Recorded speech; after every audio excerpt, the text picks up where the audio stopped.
বন্ধুরা সবাই কেমন আছো? বন্ধুরা আজকে তোমাদের আপন মায়ের সাথে রাতে কাজ করার অসাধারণ একটি সত্য ঘটনা বলবো। গল্পটি শেষ পর্যন্ত শুনলে তোমরা বাধ্য হবে হাতের কাজ করতে। না হলে সবাই আমাকে কাজ করে দিয়ে যাবে, আমি বাধা দেব না। আজকে যে গল্পটা বলব তা আমার জীবনে ঘটে যাওয়া এক সত্য ঘটনা। গল্পের নায়িকা নাজমা আক্তার একজন ধর্মভীতু গৃহিণী নারী। স্বামী আজমল ও এক ছেলে নাজমুল এবং এক মেয়ে নূপুরকে নিয়ে তার সুখের সংসার। ছেলে নাজমুলের বয়স 22 বছর, মেয়ে নূপুরের বয়স 5 বছর। নাজমুল এই বছর সদ্য ম্যানেজমেন্ট বিষয় হতে মাস্টার্স পাস করেছে। আজমল গ্রামের বাজারে কসমেটিক্স এর দোকান করে, যাতে করে নাজমার সংসার ভালোভাবে চলে যায়। নাজমা দেখতে বলিউড নায়িকা সোনাক্ষী সিনহার মতো, কিন্তু নামাজ রোজা ও পর্দার ব্যাপারে খুবই সতর্ক। সপ্তাহে একবার নাজমা আজমল এর কাছ থেকে কাজ করিয়ে নেয় এবং এতেই নাজমা অনেক খুশি। ঘরের কাজ এবং নামাজ রোজা করেই নাজমার দিন পার হয়ে যায়। নাজমা এবং আজমল 8 বছর প্রেম করে পালিয়ে গিয়ে বিয়ে করে, যার কারণে নাজমার পরিবার থেকে এখনও ওদের সম্পর্কটা মেনে নিতে পারে নাই। আজমল এবং নাজমা বাদে নাজমুল ও নূপুর নাজমার বাপের বাড়ি যেতে পারে। নাজমার মা টুনি বেগম নাজমুলকে নিজের জীবনের চেয়ে বেশি ভালোবাসে। নাজমুলের বর্তমানে বেকার সময় যাচ্ছে, নাই পড়ালেখা নাই কাজ। বিকালে বাবার কাছ থেকে বাজারটা আনা হলো নাজমুলের একমাত্র কাজ। তাই গত কয়েকদিন ধরে নাজমুল এর একটা বাজে অভ্যাস হয়েছে, লুকিয়ে লুকিয়ে আম্মু নাজমার দেখা। কারণ তার মা অনেক সুন্দরী। বিশেষ করে আম্মু নাজমার বিশেষ অবস্থার একটু ছিটেফটা দেখলে নাজমুলের মাথাটা ঝিমঝিম করে। সাথে সাথে বাথরুমে গিয়ে ঠান্ডা করতে হয় হাত দিয়ে। নাজমুলের কাছে মনে হয় আম্মু নাজমা দুনিয়ার সব থেকে সুন্দরী নারী। তাই সে মনে মনে শপথ করেছে আম্মু নাজমাকে সে তার রানী করে ছাড়বে।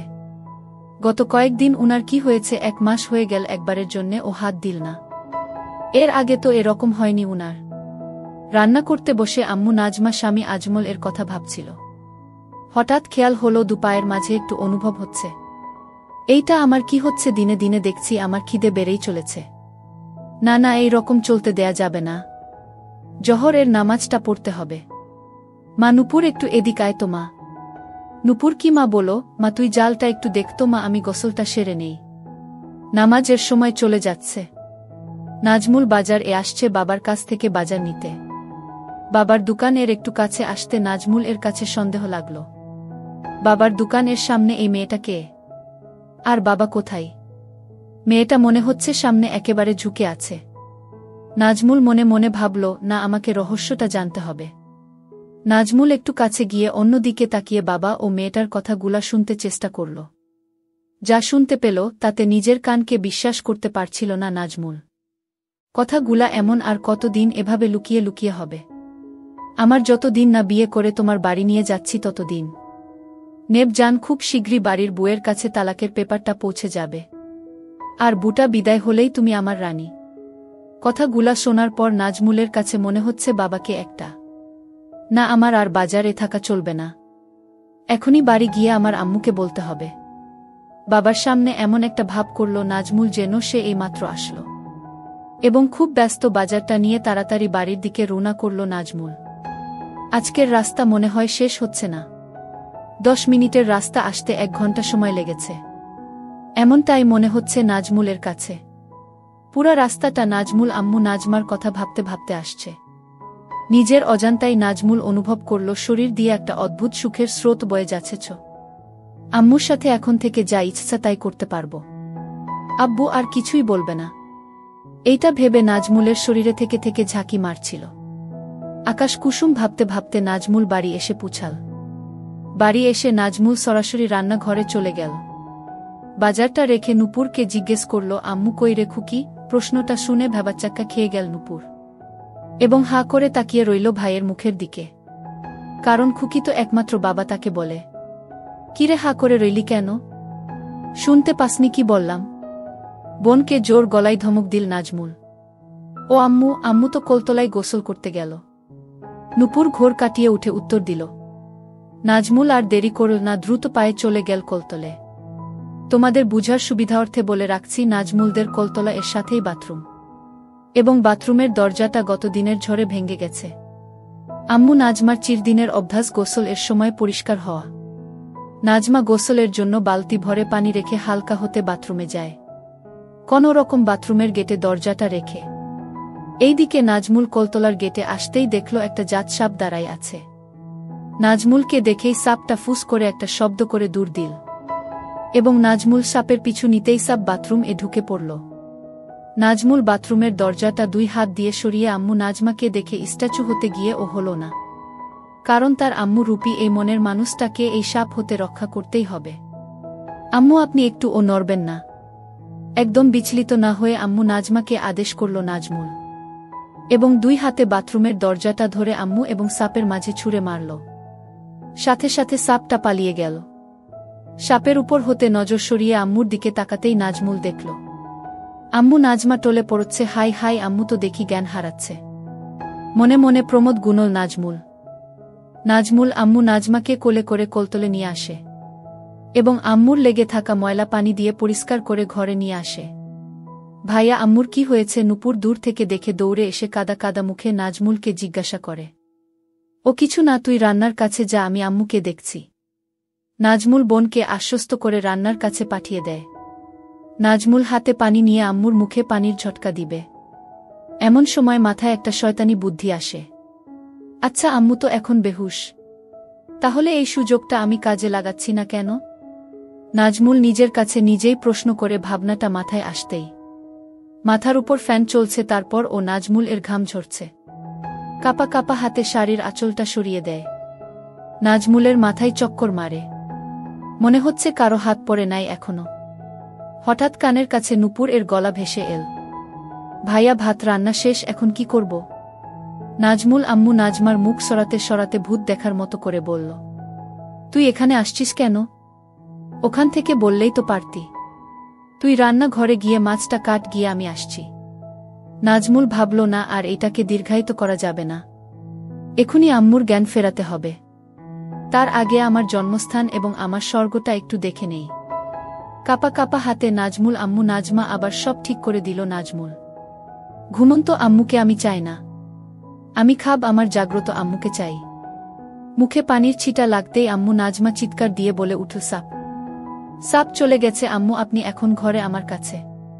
এই যে দেখেন, বলতে বলতে নাজমুল আম্মু নাজমাকে কাছে টেনে ধরল।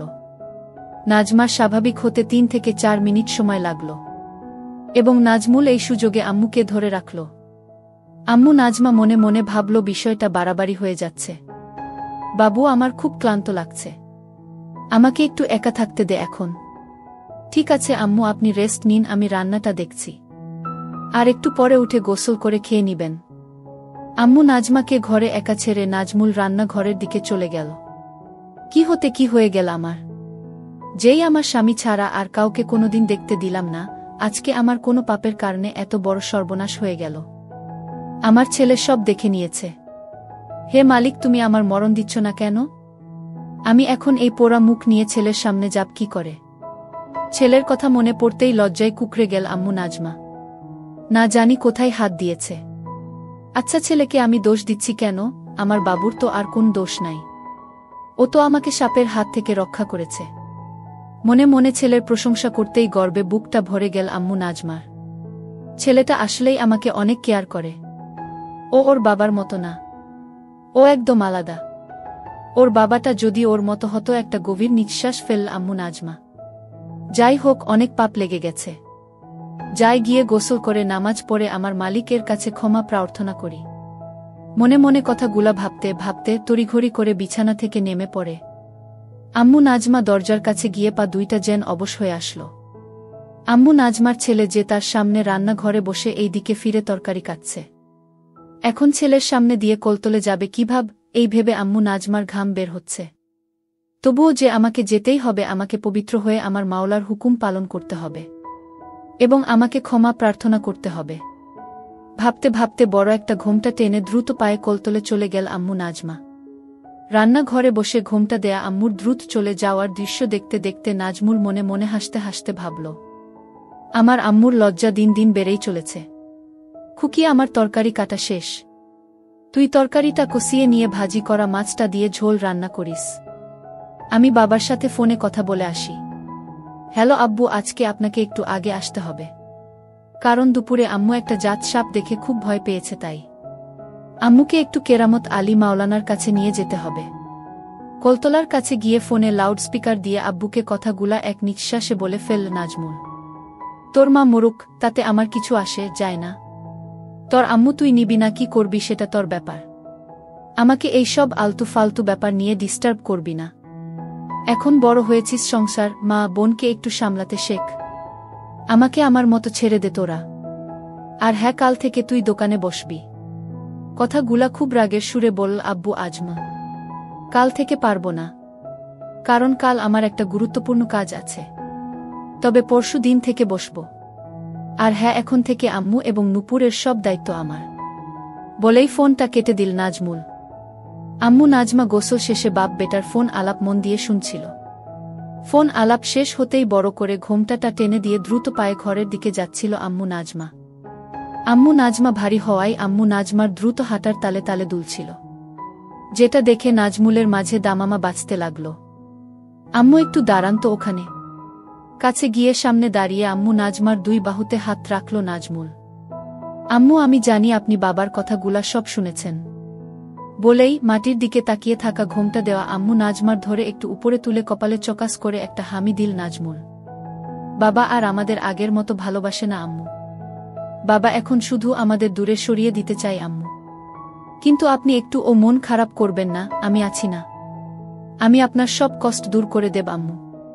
এখন থেকে আপনার এবং নূপুরের সব দায়িত্ব আমার। কথাগুলা আবেগী সুরে বলেই আম্মু নাজমাকে কাছে টেনে নিল নাজমুল। কত সময় এভাবে দাঁড়িয়েছিল মা ছেলে। আম্মু নাজমা বা নাজমুল কেউই বলতে পারবে না। ভাইয়া সব কিছু রান্না শেষ। হঠাৎ নূপুর এর কোথায় সম্বিত ফিরে পেল আম্মু নাজমা এবং নাজমুল। এক প্রকার অনিচ্ছা শর্তে আম্মু নাজমা ছেলের বাহুডোর থেকে ছাড়া পায়। হিতাহিত জ্ঞান প্রায় ভুলতে বসেছিল আম্মু নাজমা। সম্বিত ফিরে পেতেই এক রাস আম্মু নাজমাকে ঘিরে ধরল। ছি, আমার ছেলে আমাকে এভাবে ধরে। ছি, আমি আর ভাবতে পারছি না। এক প্রকার দৌড়ে ঘরে গিয়ে নামাজ দাঁড়িয়ে পড়ল আম্মু নাজমা। আম্মু, মাগরিবের নামাজের পরে রেডি থাইকেন। আপনাকে নিয়ে একটু কেরামত আলী মাওলানার কাছে যাব। আম্মু নাজমার দৌড়ে পালানোর দৃশ্য দেখতে দেখতে মুচকি হেসে বলল নাজমুল। ভাইয়া খেতে আস, আম্মু ডাকে। আসছি। নাজমুল এর ঘর থেকে উত্তর দেই নাজমুল। আম্মু, তাড়াতাড়ি খেয়ে ঘুমিয়ে পড়ো, আমি আর তোমার ভাইয়া একটু হুজুরের কাছে যাব। খেতে খেতে মেয়ে নূপুরকে তাগাদা দেই আম্মু নাজমা। বাড়ির বাইরে কোথাও যেতে চায় না আম্মু নাজমা। কিন্তু কেরামত আলী মাওলানার কাছে যেতে কখনো না করে না। নাজমুলদের বাড়িতে সবাই মাটিতে বসে খায়। আম্মু নাজমা এবং নাজমুল মুখোমুখি বসে খাচ্ছে। ঝুঁকে মাটিতে বসে খাওয়ার জন্য আঁচলটা একটু গেছে। আম্মু কি বোরখা পরে যাবেন? ইঙ্গিতটা আম্মু নাজমা বুঝতে পারে। তাড়াতাড়ি আঁচল ঠিক করতে করতে, না বাবা, বোরখা পাব কোথায়? তোর বাপ কি আর বোরখা কিনে দিয়েছে আমাকে? আগের বোরখাটা ছিঁড়ে যেতেই কতবার বললাম একটা বোরখা কিনে দাও। দিল না কিনে, তার নাকি টাকাই থাকে না। অনুযোগের সুরে বলল আম্মু নাজমা, গু আমি কিনে দেব। আজকে শাড়ি পরেই চলেন। আম্মু নাজমার অপাদ মস্তক দেখতে দেখতে বলল নাজমুল। খাওয়া দাওয়ার পাট চুকিয়ে নিয়ে নাজমুল তার নিজের ঘরে এসে রেডি হয়ে নিল। আম্মু নাজমা মেয়ে নূপুরকে ঘুম পাড়িয়ে রেখে আয়নার সামনে দাঁড়িয়ে চোখে একটু কাজল দিয়ে নিল, আর একটু আতর মেখে নিল। এই আতর আর কাজল ছাড়া কোনো প্রসাধনী ব্যবহার করে না আম্মু নাজমা। আম্মু নাজমা দরজার শিকল টেনে তালাটা লাগিয়ে ঘুরতেই দেখল নাজমুল ভ্যাবলার মতো হা করে তাকিয়ে রয়েছে। একেবারে অপ্সরীর মতো লাগছে আম্মু নাজমাকে। নিজের নিয়ন্ত্রণ হারিয়ে ফেলেছে নাজমুল। মনে মনে ভাবল, আজ যেভাবেই হোক আম্মুকে কাজ করে দিতে হবে।